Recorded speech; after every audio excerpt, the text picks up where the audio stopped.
Dating in the idol world isn't treated like a normal part of growing up or being human. It's treated like a scandal waiting to explode, like a secret that's dangerous just by existing. And that alone tells you everything about how distorted the system really is, because while the rest of the world experiences love as something natural, idols experience it as something they have to hide, suppress, or strategically manage.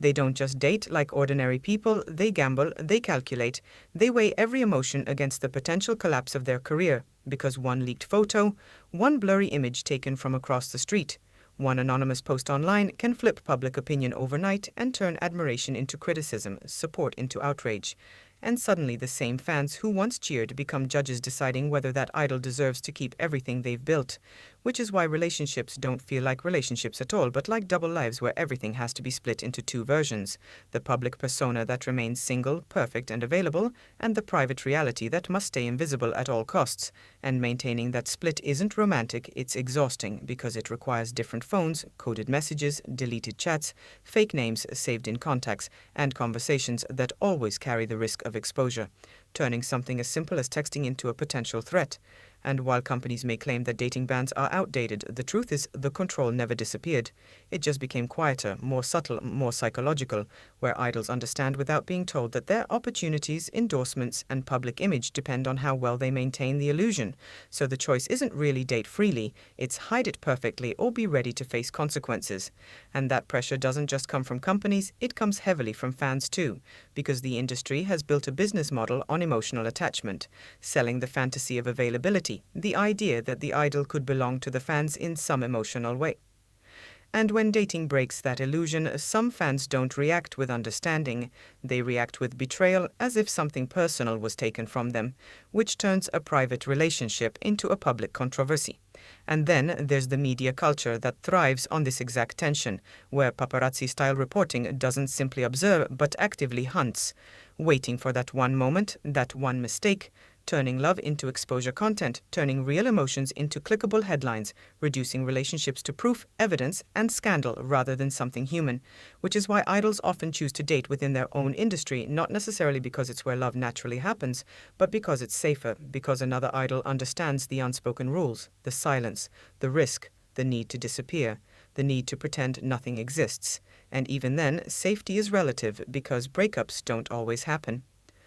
Because feelings fade, they happen because pressure builds, because schedules clash beyond repair, because fear becomes heavier than affection, and in many cases, relationships end not due to lack of love, but because continuing them becomes impossible under constant scrutiny, which leads to a reality where idols don't prepare for happiness, they prepare for damage control. They think ahead to the moment they might get caught rather than the moment they might feel joy, constantly asking themselves, what if this leaks, instead of, what if this works? And that kind of mindset slowly destroys the possibility of a normal relationship because love cannot grow freely when it's constantly monitored by fear.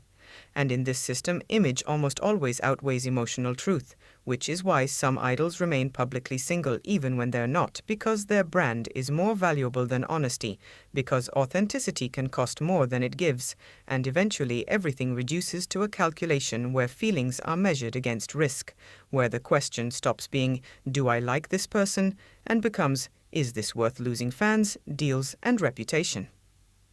And sometimes the answer is no, even when the feelings are real, which is probably the harshest reality of all. And even the way they spend time together reflects this constant need for strategy, because they don't go out like normal couples. They disappear, they meet at odd hours, usually after midnight when the world is quieter, when cameras are less likely, when the city itself becomes a cover, turning what should be simple dates into carefully timed operations, and sometimes even their appearance becomes part of that strategy, with cross-dressing, oversized hoodies, wigs, caps, masks. Not as fashion statements, but as survival tactics, as ways to move through public spaces without being recognized, without being turned into content which shows how far they have to go just to experience something basic.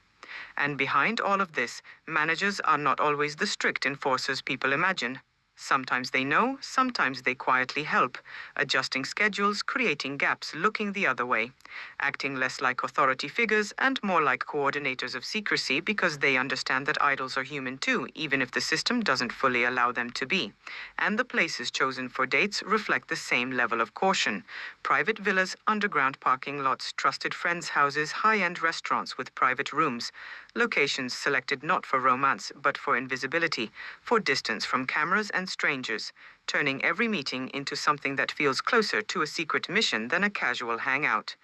And communication itself becomes complicated, with phones turning into tools of risk management, where having a secondary device constantly clearing chats using code names isn't paranoia, it's precaution. Because one leaked message can spiral into a full-blown controversy, and even physical space becomes limited, which is why cars often become the safest option, a controlled environment where they can talk, laugh, or simply exist without being watched, parked somewhere quiet or just driving endlessly, because sometimes movement feels safer than stillness. And even the smallest aspects of dating, like food, are restricted, because strict diets tied to image leave no room for spontaneity, no late night snacks, no casual street food, no shared desserts, turning even eating into something calculated rather than enjoyed, which strips away another layer of normalcy. And when you combine that with schedules that are chaotic and relentless, 16-hour workdays, constant travel, unpredictable routines, you realize that dating isn't just emotionally difficult, it's logistically exhausting, where finding time becomes harder than maintaining feelings,